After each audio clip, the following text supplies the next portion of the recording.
Welcome back दोस्तों। आज मैं आपके सामने रिसेंटली तमिल लैंग्वेज में रिलीज हुई एक ड्रामा प्लस थ्रिलर मूवी को लेकर आया हूँ, जिसका नाम है सिला नोडिगलिल। एक्चुअली एक अंडररेटेड मूवी है, लेकिन मूवी में हल्के से ट्विस्ट एंड टर्न्स देखने को मिलते हैं। तो चलिए फटाफट से मूवी की कहानी को स्टार्ट कर लेते हैं। उससे पहले लुटा दो प्यार फॉलो ऑन इंस्टाग्राम। एक्चुअली इस मूवी की कहानी लंदन में चलती है। एक रात एक होटल में डिनर करने के लिए राज और माया नाम के दो कपल्स आते हैं। राज एक कॉस्मेटिक डॉक्टर होता है और इसी तरह माया एक मॉडल होती है। माया राज से शादी करने की बात करती है कि राज कब हम दोनों की शादी होगी। राज कहने लगता है, अरे यार हमारे घर में थोड़ा ओल्ड फैशन चलता है, इन चीजों को थोड़ा जल्दी एक्सेप्ट नहीं करेंगे, गिव मी सम टाइम। और एक्चुअली इन दोनों का अफेयर चल रहा होता है। राज की ऑलरेडी शादी हो चुकी होती है। खैर थोड़ी देर के बाद इसी होटल पर एक बहुत बड़ा लिंगरीज ब्रांड ओनर आता है, जिसका नाम होता है फिलिप। और एक्चुअली कुछ महीनों पहले फिलिप की बीवी का शेप राज ने ही डिजाइन किया था, मतलब इसकी बीवी को और खूबसूरत बना दिया। जब फिलिप माया के बारे में सुनता है तो फिलिप माया को अपना विजिटिंग कार्ड देता है कि किसी जगह पर एक शो चलने वाला है और ये हमारा पहला कॉन्ट्रैक्ट है। इस तरह से बैठे बैठे ही माया को सिलेक्ट कर लेता है अपने ब्रांड के लिए। अब ये सुनने के बाद राज और माया बहुत खुश होने लगते हैं कि माया को एक बहुत बड़ा प्रोजेक्ट मिला। सो इसी खुशी के मौके पर राज माया को एक बहुत ही कीमती वॉच गिफ्ट करने लगता है। माया कहने लगती है, अरे राज तुम हमेशा ऐसे ही हो, जब भी मैं शादी की बात करती हूँ मुझे कोई ना कोई तोहफा देकर मेरा मुंह बंद कर देते हो। राज कहने लगता है, अरे ऐसा नहीं है माया, यू नो ना आई रियली लव यू, बस थोड़ा समय चाहिए। उसके बाद ये दोनों थोड़ा बहुत डिनर वगैरह करते हैं। डिनर करने के बाद उसी होटल से बाहर आकर माया राज से पूछने लगती है कि राज तुम 10 साल पहले कैसे थे। राज कहने लगता है कि मैं कॉलेज में टॉपर था और उसी तरह सारी लड़कियां मेरी दीवानी थी। लड़कियों के लिए मैं एक ड्रीम बॉय था, स्पोर्ट्स में भी बहुत आगे था। माया कहने लगती है, चलो हम दोनों 10 साल पहले राज और माया बनते हैं। ऐसा कहते हुए माया और राज एक नाइट क्लब पर जाते हैं। थोड़ा अच्छे से रोमांटिकली डांस वांस करने लगते हैं। थोड़ी देर के बाद ये दोनों वॉशरूम में आने पर माया राज को एक टैबलेट देती है खाने के लिए। राज पूछने लगता है कि ये टैबलेट किस लिए। माया कहने लगती है, बिना प्रिस्क्रिप्शन के डॉक्टर साहब गोली नहीं खाते क्या। इस तरह से एक पिल राज को खिलाकर ये भी खाती है। वो पिल खाने के बाद ये दोनों और मदहोश होने लगते हैं। इन दोनों की आग को ठंडा करने के लिए ये दोनों राज के घर पर जाकर कांडवान करने लगते हैं। मतलब उस वक्त राज के घर में राज की बीवी मौजूद नहीं होती। माया दोबारा राज से शादी की बात करती है। अरे राज हम दोनों के बीच सब कुछ तो सही है ना, चलो हम दोनों जल्द से जल्द शादी कर लेते हैं। राज दोबारा वही कहने लगता है, अरे मैंने कहा ना माया, थोड़ा टाइम दो मुझे। माया कहने लगती है, चलो हम एक और राउंड करते हैं। मतलब कान की नहीं वाइन की बात करती है कि इसको एक और बार वाइन चाहिए। तो राज उसी तरह से माया के लिए वाइन लेकर आता है। अब उसी कमरे में राज की बीवी के कुछ सामान होते हैं, उनको टच करने की कोशिश करती है, लेकिन राज माया से कहने लगता है कि किसी को हाथ मत लगाओ, मेरी बीवी को पसंद नहीं कि उसकी चीजें इधर उधर रख दिया जाए। उसके बाद माया राज से एक और पिल खाने की बात करती है। राज कहने लगता है, नहीं बाबा मैं नहीं खाऊंगा, अभी तक पहले टैबलेट का हैंगओवर नहीं उतरा। तो माया उस पिल को खाने लगती है। उसके बाद दोबारा आग भड़क जाती है। दोबारा ये दोनों रोमांस वगैरह करते हुए कांड करने की कोशिश करने लगते हैं। उसी वक्त राज की बीवी मेधा राज को कॉल करती है। कहने लगती है कि राज मेरी फ्रेंड के घर में टीवी काम नहीं कर रही, मैं और मेरे फ्रेंड्स हमारे घर पर आ रहे हैं, क्या तुम प्लीज हमारे लिए वाइन का इंतजाम कर सकते हो, we are reaching within 20 minutes. यह सुनने के बाद राज माया को फटाफट से अपने घर से बाहर जाने के लिए कहता है, और वो भी किचन के रास्ते से, पीछे वाले रास्ते से। माया को बहुत गुस्सा आता है, लेकिन फिर भी माया पीछे के रास्ते से जाने लगती है। उसके बाद राज अपने बेडरूम को अच्छे से साफ सुथरा बनाकर ये भी फ्रेश अप वगैरह हो जाता है। जब राज किचन में आता है तो माया उसी किचन डोर के पास बैठी होती है बिना बाहर गए हुए। राज कहने लगता है, अरे माया तुम अभी तक यहीं पर बैठी हो, प्लीज जाओ ना, मेधा आने वाली है। लेकिन शॉकिंग बात यह है कि माया कब का मर चुकी होती है। ये देखने के बाद राज के तो होश ही उड़ जाते हैं। एक्चुअली माया ने थोड़ा डबल डोज का पिल लिया था ना, तो ओवरडोज की वजह से माया की मौत हो चुकी होती है। बेहोशी की हालत में ही ये चल बसती है। तो अब राज को कुछ भी समझ में नहीं आता कि माया की लाश का क्या करूं मैं।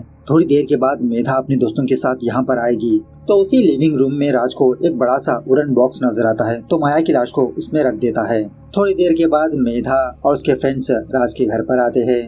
राज इन सारे लोगों को वाइन सर्व करने लगता है और उसी तरह मेधा और उसके दोस्त बहुत ही पुरानी मूवी को देखते रहते हैं। एक्चुअली यहाँ पर एक और बात यह है कि राज और मेधा के बीच रिलेशनशिप बहुत ही अच्छा होता है। मतलब इन दोनों के बीच कुछ भी झगड़े नहीं होते। राज मेधा के साथ बहुत ही प्यार से बिहेव करते रहता है और इसी तरह मेधा भी। लेकिन राज एक प्लेबॉय होने की वजह से माया के साथ अफेयर में होता है। खैर राज भी मूवी देखने के लिए लिविंग रूम में आकर बैठता है और यही सोचने लगता है कि पता नहीं कब ये लोग सोएंगे, कब मैं माया की लाश को ठिकाने लगाऊंगा। इस तरह से थोड़ा टेंस होने लगता है। थोड़ी देर के बाद मेधा बस ऐसे ही वॉशरूम पर जाने लगती है। तभी मेधा की फ्रेंड की नजर उस वुडन बॉक्स पर पड़ती है। राज से कहने लगती है क्या उस बॉक्स में कुछ एंटिक पीसेस है। इस तरह से उस बॉक्स के करीब जाने ही वाली होती है। तभी राज उस लड़की को डाइवर्ट करने लगता है, उसके घर के प्रॉब्लम्स के बारे में पूछने लगता है। मेधा वॉशरूम से यहाँ पर आकर राज से पूछने लगती है कि आज तुम क्यों इतना टेंस लग रहे हो। तो राज कुछ भी जवाब नहीं देता, कहने लगता है अरे आपका वाइन खत्म हो गया ना, रुको मैं भी लाता हूँ। इस तरह से किचन में जाकर और टेंस होने लगता है। इसी हड़बड़ाहट में इसके हाथ से वाइन की बोतल नीचे गिरकर टूट जाती है। तभी राज ये देखता है कि उसी टेबल के नीचे माया की वॉच पड़ी है। फटाफट से वो अपनी जेब में रख लेता है। अब राज ने भी वो पिल खाई थी ना, जिसकी वजह से राज वॉमिटिंग करने लगता है। खैर थोड़ी देर के बाद राज मेधा और उसके दोस्तों के पास आकर कहने लगता है कि मैंने सारे गेस्ट रूम्स को साफ कर दिया है, आप जाकर सो सकते हो। मेधा के फ्रेंड्स कहने लगते हैं अरे राज हम यहाँ पर सोने के लिए नहीं आए हैं, थोड़ी देर में हम चले जाएंगे, बस थोड़ी देर के लिए चिल करने के लिए यहाँ पर आए हैं। इस तरह से मेधा के दो फ्रेंड्स कैब बुक करके वापस अपने घर चले जाते हैं। लेकिन मेधा की एक फ्रेंड का कैब कैंसिल हो जाता है। तो मेधा राज से रिक्वेस्ट करने लगती है क्या तुम मेरी फ्रेंड को उसके घर ड्रॉप कर दोगे प्लीज। अब राज तो मना नहीं कर सकता, तो वो हाँ कह देता है।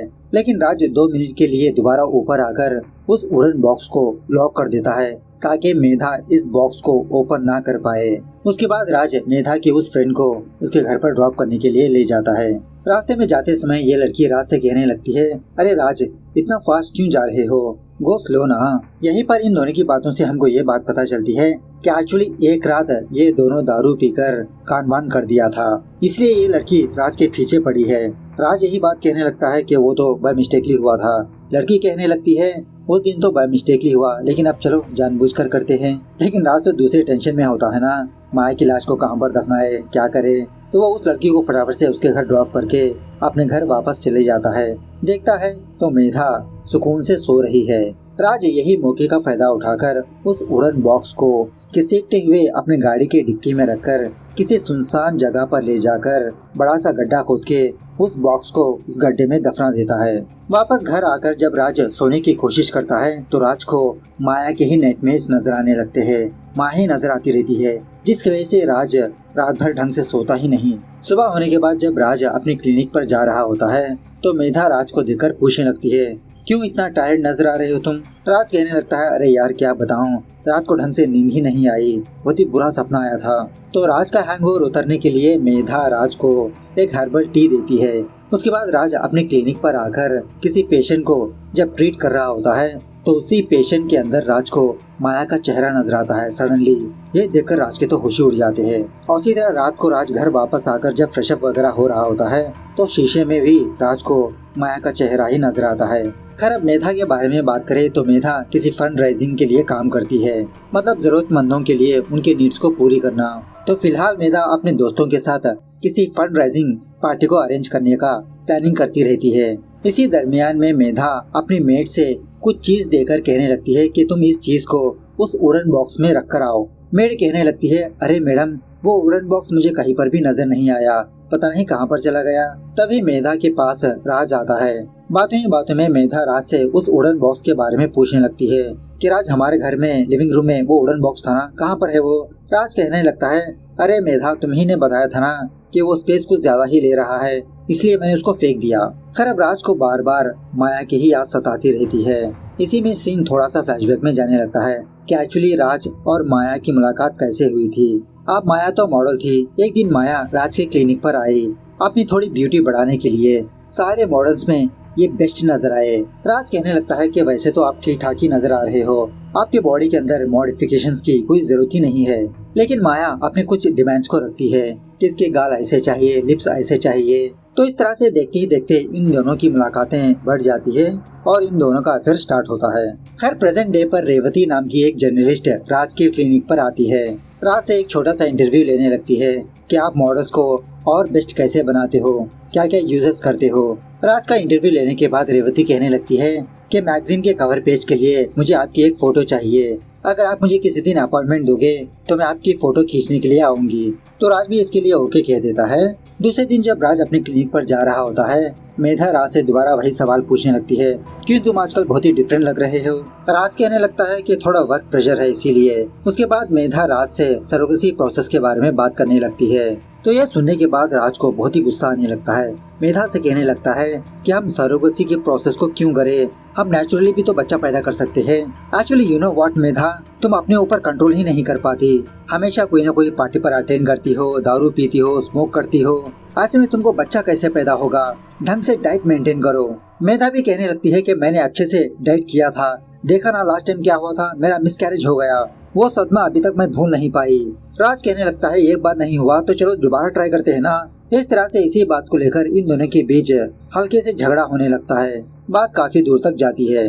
उसके बाद जब राज वापस अपनी क्लिनिक पर आता है तो वो रिपोर्टर रेवती राज के क्लिनिक पर आती है राज की फोटो खींचने के लिए। फोटो लेते समय राज से कहने लगती है, अरे सर थोड़ा रिलैक्स होइए ना, आप क्यों इतना टेंस लग रहे हो। बाकी मॉडल्स के साथ तो आप बहुत ही कूल रहते हो। यू नो मेरी एक कजिन है माया, वो भी एक बहुत बड़ी मॉडल है। उसने मुझे एक फोटो दिखाई, उस फोटो में आप बहुत ही अच्छे से स्माइल कर रहे हो। राज कहने लगता है कि ये माया कौन है मुझे नहीं पता, मैं अपने हर एक पेशेंट को जानता हूँ। रेवती कहने लगती है, तुम माया को नहीं जानते, व्हाट ए जोक, मैं तुम्हारे मुंह से ही सच उगलवाऊंगी। इस तरह से गुस्से से वहाँ से चली जाती है। तो उसके बाद उस दिन से लेते हुए राज और टेंस होने लगता है कि ये रेवती कौन है, माया को कैसे जानती है, मेरे और माया के बारे में वो क्या जानती है। अब राज को टेंशन हुआ देख मेधा राज से पूछने लगती है कि आजकल तुमको क्या हुआ। राज मेधा पर गुस्सा करने लगता है कि मेरी टेंशन तुम ही हो। इस तरह से मेधा के ऊपर ब्लेम करने लगता है। इसी बात को लेकर दोबारा इन दोनों के बीच झगड़ा होता है। बात बहुत ही लंबी होकर ये दोनों कुछ दिनों तक बात ही नहीं करते। कुछ दिनों बाद राज खुद मेधा के पास आकर सॉरी बोलने लगता है कि मेरी ही गलती है, तुम पर चिल्लाना नहीं चाहिए।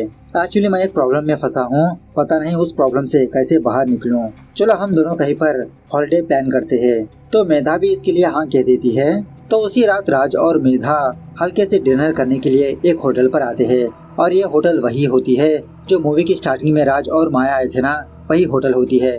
डिनर करते समय राज को कुछ ही दूरी पर इसको माया नजर आती है। राज फटाक से अपनी चेयर से उठ खड़ेता है। अच्छे से देखने पर वहाँ पर कोई भी मौजूद नहीं होता। मेधा पूछने लगती है कि राज तुमको क्या हुआ। राज कहने लगता है कि मेधा मुझे यहाँ पर अच्छा नहीं लग रहा, प्लीज चलो यहाँ से चलते हैं। इस तरह से ये दोनों वापस घर आ जाते हैं। घर आने के बाद मेधा दोबारा राज से यही पूछने लगती है कि क्या हुआ है तुमको एक्चुअली। अब राज फाइनली सच को ना छुपाते हुए मेधा को सब कुछ बताने लगता है कि इसका अफेयर माया नाम की एक लड़की के साथ था जो एक मॉडल थी। अनफॉर्चुनेटली वो मर गई। ये सुनने के बाद मेधा के तो होश ही उड़ जाते हैं, बहुत अफसोस करने लगती है। राज से कहने लगती है कि पहले मुझे थोड़ा समय दो इस बात को हजम करने के लिए, बाद में हम सोचेंगे इस प्रॉब्लम से कैसे बाहर निकलते हैं। दूसरे दिन जब राज अपने क्लिनिक पर पहुंचता है तो राज की गाड़ी के पास रेवती आती है। कहने लगती है कि मुझे तुमसे कुछ बात करनी है, एक जबरदस्त चीज दिखानी है तुमको। इस तरह से रेवती एक मैगजीन पेपर पर राज और माया की फोटो दिखाती है। कहने लगती है ये काफी है या और चाहिए। राज कहने लगता है कि मैंने बहुत दिनों से माया को नहीं देखा। रेवती कहने लगती है नहीं, आखिरी बार माया ने तुमसे ही मुलाकात किया था, उसके बाद वो मिस हो गई। मुझे लगता है कि तुमने ही माया के साथ कुछ किया है।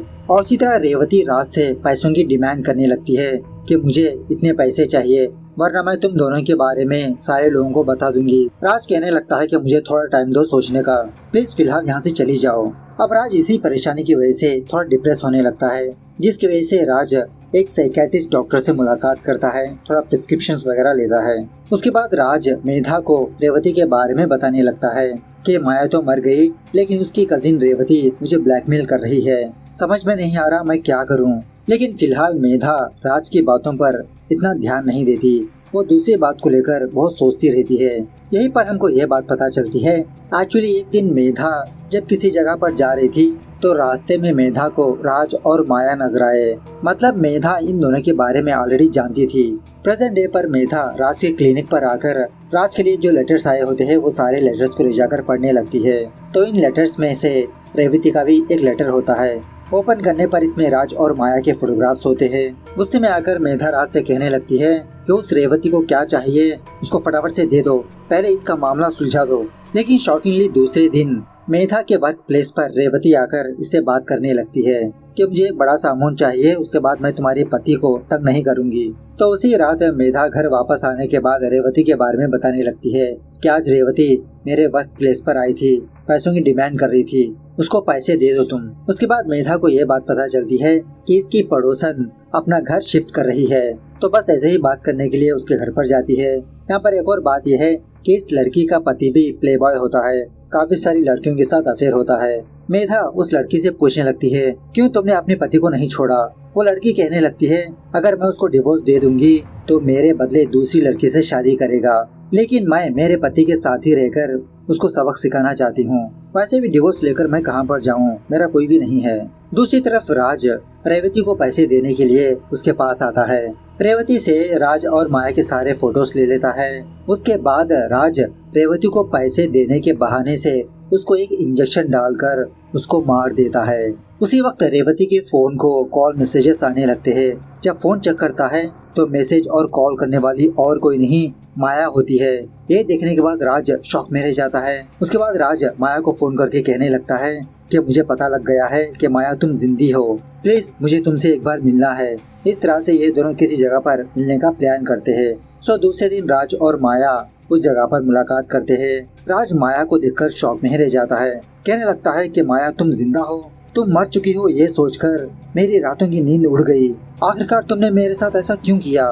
तो माया जो हुआ वो बताने लगती है। जब मेधा को राज और माया के बारे में पता चला था तो मेधा माया से मिलती है। माया से पूछने लगती है कि आखिरकार राज और तुम्हारा क्या रिलेशनशिप है। माया कहने लगती है कि राज मुझसे प्यार करता है और मैं भी। मेधा कहने लगती है कि इस अफेयर को एंड करने के लिए तुमको कितना पैसा चाहिए। माया तो यही कहने लगती है कि मैं राज से बहुत प्यार करती हूँ, मैं उसको नहीं छोड़ सकती। मेधा कहने लगती है कि तुम दोनों का प्यार नहीं, तुम दोनों का अफेयर है।